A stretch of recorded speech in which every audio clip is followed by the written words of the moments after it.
Hello दोस्तों, आप मेरा नाम है मितुल और आपका स्वागत है हमारे चैनल में। आज हम इस वीडियो में देखने वाले हैं CISR नेट और JRF क्या होता है। तो सबसे पहले उसका फुल फॉर्म देख लेते हैं क्या होता है। उसका फुल फॉर्म होता है council of scientific and industrial research, इसका फुल फॉर्म होता है। CISR नेट परीक्षा की बात करें तो ये जूनियर रिसर्च फेलोशिप मतलब JRF और लेक्चरर के लिए स्टूडेंट की योग्यता का एक टेस्ट करना होता है। CISR नेट का आयोजन साल में 2 बार किया जाता है। पहले सेशन की परीक्षा जून और जुलाई के महीने में होती है और वहीं दूसरे सेशन की परीक्षा दिसंबर महीने में होती है। अब हम बात कर रहे हैं कि इस वीडियो में मैं आपको क्या जानकारी देने वाला हूँ। तो सबसे पहले उसकी क्वालिफ़िकेशन क्या है और एज क्राइटेरिया क्या है, एग्ज़ाम फ़ी कितना लगता है, एग्ज़ाम फ़ी पैटर्न क्या है, उसका सिलेबस क्या होता है और इसका कट ऑफ कितना होता है और इसकी तैयारी कैसे की जाए। तो ये सब हम इस वीडियो में देखने वाले हैं। इन सारे पॉइंट्स को मैं आज ये डिस्कस करने वाला हूँ। तो सबसे पहले वीडियो को लास्ट तक ज़रूर देखिए और आपने अभी तक हमारे चैनल को नहीं सब्सक्राइब किया तो सब्सक्राइब ज़रूर कर दीजिए और साथ ही बेल आइकन प्रेस कर दीजिए जिससे आपको आने वाले वीडियो की नोटिफिकेशन आपको मिल सके।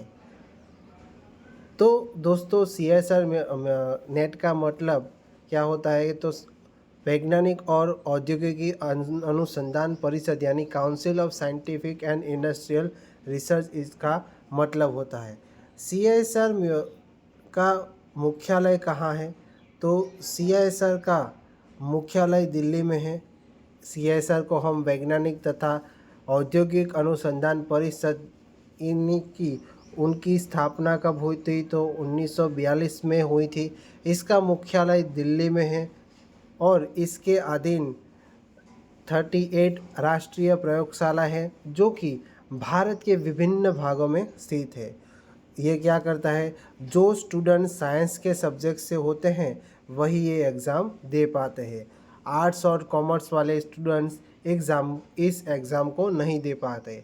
वो आर्ट्स और कॉमर्स वाले एग्ज़ाम उनके लिए UGC नेट एग्ज़ाम होते हैं। उसके लिए मैं एक अलग से वीडियो आपको बना के दे दूँगा। दोस्तों, CISR एक ऐसा ऑर्गेनाइजेशन है जिसे गवर्नमेंट हैंडल करती है। इनमें रिसर्च और डेवलपमेंट से संबंधित काम CISR का होता है। इसमें CISR नेट एग्ज़ाम के थ्रू टीचिंग और रिसर्च फील्ड में आप अपना करियर बना सकते हैं। तो सबसे पहले देख लेते हैं उसकी क्वालिफ़िकेशन क्या है CISR नेट की।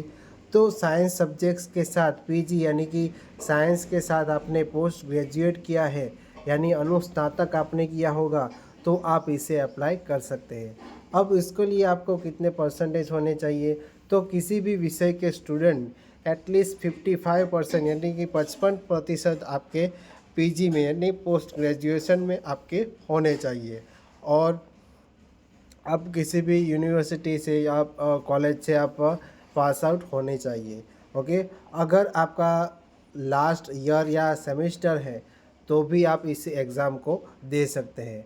साइंस में कौन कौन से सब्जेक्ट आते हैं तो यहाँ आपको कोड लिख रहा है 701 702 703 704 અને 705। इसमें केमिकल साइंस आता है, earth atmospheric ocean and planetary sciences, life science, mathematical science और फिज़िकल साइंस। ये सारे साइंस के सब्जेक्ट्स यहाँ आपको मिलते हैं। ओके, और यह एग्ज़ाम साल में 2 बार की जाती है, एक जून और जुलाई और दूसरी दिसंबर में होती है, दिसंबर के अंत में। और अब बात करते हैं इसका एज क्राइटेरिया क्या है।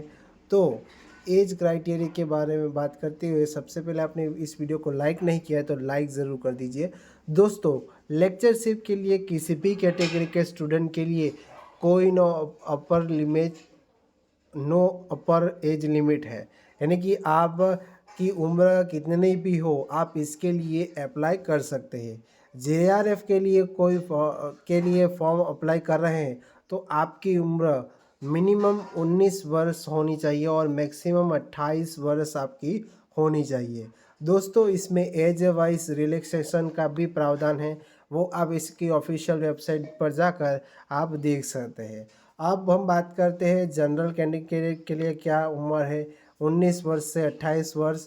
ओबीसी कैंडिडेट के लिए, ओबीसी कैंडिडेट जो होते हैं उनको 3 वर्ष की छूट दी जाती है। एससी एसटी कैंडिडेट और डिसेबल्ड कैंडिडेट के साथ ही फीमेल कैंडिडेट को भी 5 वर्ष की छूट का प्रावधान आपको मिलता है। इसके बाद हम आगे बात करते हैं इसकी एग्ज़ाम फ़ी जो हाल ही में ली गई थी CSR नेट, उसमें PDF में आपको मिल जाता है ये सारी बातें। तो जनरल वाले जो भी स्टूडेंट हैं उसको कितने पैसे लगते हैं, तो 1150। जनरल EWS यानी कि इकोनॉमिक वीकर सेक्शन और OBC NCL में 600 रुपये होती है आपकी exam fees. SC ST PW और थर्ड जेंडर के लिए ये फ़ीस 325 होती है। ओके, ये अब हमने बात की एग्ज़ाम फ़ी की। और ये एग्ज़ाम कैसे होता है, ऑफलाइन होता है, ऑनलाइन होता है। तो ये एक CBT टेस्ट मोड यानी कि कंप्यूटर बेस्ड टेस्ट में मोड में ये एग्ज़ाम ली जाती है। ओके, और आप यहाँ देख सकते हैं कि कितने मार्क्स का जो पेपर है वो कितने मार्क्स का पेपर होता है। मान लीजिए कि टोटल ये 200 मार्क्स का आपको ये पेपर मिलता है। उसमें पार्ट ए, पार्ट बी और पार्ट सी यानी कि 3 पार्ट में ये डिवाइड होता है, पार्ट ए, पार्ट बी और सी। आप यहाँ देख सकते हैं। इस PDF का लिंक मैं डिस्क्रिप्शन में दे दूँगा, इसे डाउनलोड करके भी आप इसे देख सकते हैं। टोटल ये पेपर आपको 200 मार्क्स का मिलता है। ओके, वेटेज के हिसाब से आपको यहाँ लेटेस्ट आपको ये क्लिप आपको दिखाई दे रही है। और मीडियम ऑफ एग्ज़ामिनेशन क्या होता है, यानी कि कौन से मीडियम में हम इसे एग्ज़ाम को दे सकते हैं। तो ये हिंदी और इंग्लिश में आपको बायलैंग्वेज में आपको उपलब्ध होती है। ओके, और इसमें अगर हिंदी में कोई भी खामी आ जाती है तो इसमें इंग्लिश वर्ज़न को ज़्यादा महत्व दिया जाता है। ओके, यानी कि कोई भी एरर इसमें हिंदी में आती है तो फाइनल जो भी इंग्लिश में लिखा होगा वही इसमें मान्य रखा जाएगा। और हम बात करते हैं सिलेबस, तो सिलेबस में आपको पहले ही बता दिया कि 3 पार्ट में डिवाइड हो रहा है। पहला है जनरल यानी कि मैथमेटिकल क्वेश्चंस इसमें पूछे जा सकता है।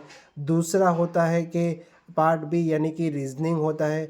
और पार्ट सी में आपका जो भी ओन सब्जेक्ट यानी कि केमिकल साइंस हो सकता है, लाइफ साइंस हो सकता है, ओके, मैथमेटिकल साइंस हो सकता है। तो जो आपका सब्जेक्ट है आपने जिसमें पास आउट किया है मास्टर, और ओके, वो आप इसमें अप्लाई कर सकते हैं।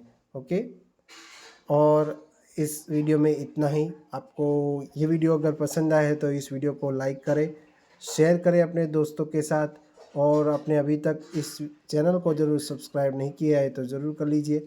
और ऐसे वीडियो आपको लाते रहेंगे। तो फिर मिलेंगे ऐसे ही नए वीडियो के साथ। जय हिंद, जय भारत।